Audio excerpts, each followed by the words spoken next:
কি বললা? তুমি তো আমার ব্যবসার 12টা বাজা দিছো।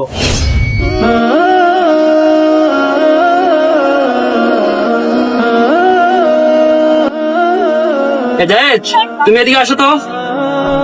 তুমি এক কাজ করো, 4-5 কেজি চাল মাইপা রাখো, ঠিক আছে? ভাই আমি চাল কই কেজি করে মাপমু? 1 কেজি করে মাপো, ঠিক আছে? আর আমি একটু আসি।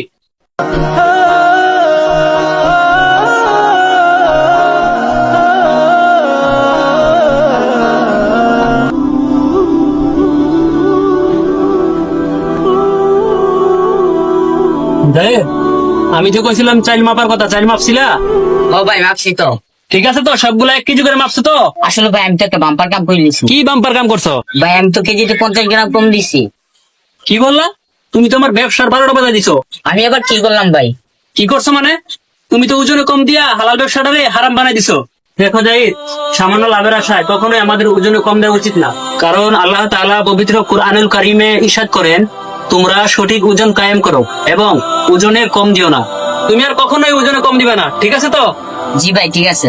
এই মাপে যেগুলো কম দিছো এগুলো পূরণ করে রাখো। রাসূল সাল্লাল্লাহু আলাইহি সাল্লাম বলেছেন, যে জাতি ওজনে কম দেয় তাদের উপর দুর্ভিক্ষ, কষ্টকর জীবন ও শাসকের জুলুম নেমে আসে।